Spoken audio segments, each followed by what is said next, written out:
Hello friends, my kitchen my રેસિપીમાં આપનું સ્વાગત છે। આજે આપણે બનાવીશું સરગવાની સિંગનું શાક। સરગવામાં છે પોષક તત્વનો ખજાનો। સરગવાની સિંગમાં ભરપૂર પ્રમાણમાં કેલ્શિયમ હોય છે, જે બાળકો માટે ખૂબ ગુણકારી હોય છે। તેનાથી હાડકાં અને દાંત મજબૂત થાય છે। શરીરની વધેલી ચરબી દૂર કરવા માટે સરગવો એક ગુણકારી ઔષધ મનાય છે। સરગવાને શાક તરીકે ખાવાથી માથાના દુખાવામાં રાહત મળે છે, આંખોની રોશની તેજ થાય છે અને ત્વચાની કરચલીઓ દૂર થાય છે। કોલેસ્ટ્રોલ ઓછું કરે છે, બ્લડ પ્રેશર સામાન્ય રાખે છે, પાચનમાં સુધારો કરે છે। આવા અનેક ફાયદા હોવાથી આપણે સરગવો તો ખાવો જ જોઈએ। તો ચાલો હવે આપણે સરગવાની સિંગનું શાક બનાવીશું। તો આ રીતે સરગવાની જે સિંગ છે તેના આપણે નાના નાના પીસીસ કરીશું। તો મેં અહીંયા લગભગ 8 થી 10 સરગવાની સિંગો છે, તેના મેં આ રીતે નાના નાના પીસ કરી લીધા છે। હવે આપણે આગળની પ્રોસેસ કરીશું। તો હવે આ સરગવાની સિંગને આપણે બોઇલ કરશું। તો તેના માટે આપણે એક વાસણ લેશું, તેમાં પાણી એડ કરીશું અને આ પાણીમાં આપણે સરગવાને એડ કરી દઈશું।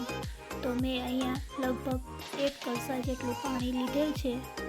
તો ગેસની ફ્લેમ ચાલુ કરી તેને લગભગ 15 મિનિટ માટે બોઇલ થવા દેશું। આ રીતે આપણે તેને કોઈ એક થાળી વડે ઢાંકી અને 15 મિનિટ હાઈ ફ્લેમ ઉપર બોઇલ થવા દેશું। તો આપણી સિંગ બફાઈ છે ત્યાં સુધી આપણે એક વાટકીમાં લગભગ 1.5 ચમચી જેટલો ચણાનો લોટ લઈ તેમાં પાણી એડ કરી આ રીતે ચમચીથી હલાવી તેની એક પેસ્ટ તૈયાર કરીશું। તો આ રીતે તમે ચણાના લોટનો ડો તૈયાર કરી શકો છો। સાથે સાથે મેં અહીંયા 2 ટમેટાની પ્યુરી પણ તૈયાર કરી લીધેલ છે। તો 20 મિનિટમાં આપણી સિંગ છે એ બફાઈ ગઈ છે। હવે એક વાસણ રાખી તેના ઉપર કાણાવાળું વાસણ રાખી અને આ રીતે સરગવાની સિંગ છે કાઢી લેશું। તો તમે જોઈ શકો છો કે આપણી સિંગ છે એ સરસ ચડી ગઈ છે। બાઉલમાં જે વધેલું પાણી છે તેને આપણે ફેંકીશું નહીં, તે પાણીનો ઉપયોગ આપણે શાકમાં લઈ લેશું।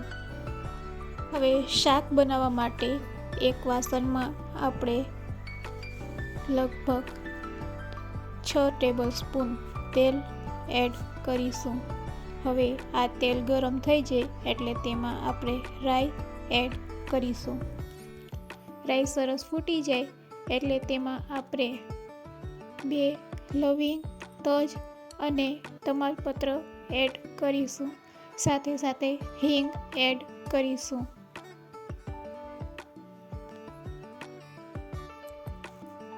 હવે તેમાં આપણે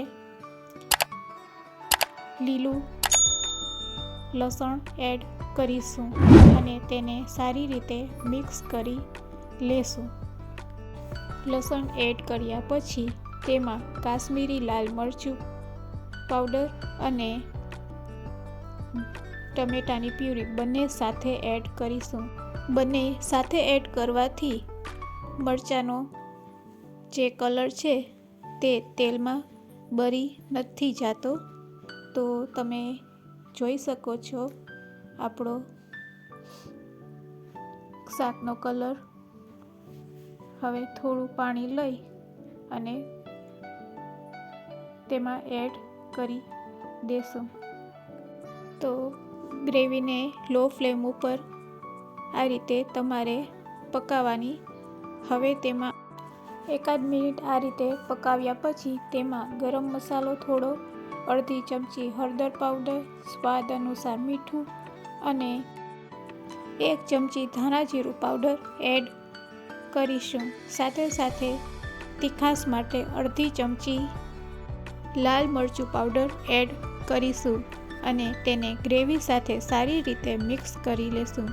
બધા મસાલાને સારી રીતે મિક્સ કર્યા પછી હવે આપણી બાફેલી જે ડ્રમસ્ટિક છે તે એમાં એડ કરી દેશું અને તેને સારી રીતે હલાવી લેશું. આ રીતે તેને લો ફ્લેમ ઉપર 1 મિનિટ હલાવીશું, જેથી કરીને આપણી ગ્રેવી છે એ સીંગ સાથે ભળી જાય. હવે આ રીતે જ્યારે તેલ છૂટું પડે એટલે તેમાં આપણે પાણી એડ કરી દઈશું. હવે પાણી થોડુંક ઉકળે એટલે તેમાં આપણે પેલું ચણાના લોટને ડોઈને રાખેલ હતું તે તેમાં એડ કરી દઈશું. થોડું પાણી નાખી અને તેને સારી રીતે મિક્સ કરી લેશું. તો આપણો ચણાનો લોટ કાચો છે એટલે આપણે આ રીતે મિક્સ કરી ચણાના લોટને પકાવવા જેટલું પાણી એડ કરીશું. તો અહીંયા આપણે જે સરગવાની સીંગનું પાણી રાખેલ હતું તે તેમાં એડ કરીશું.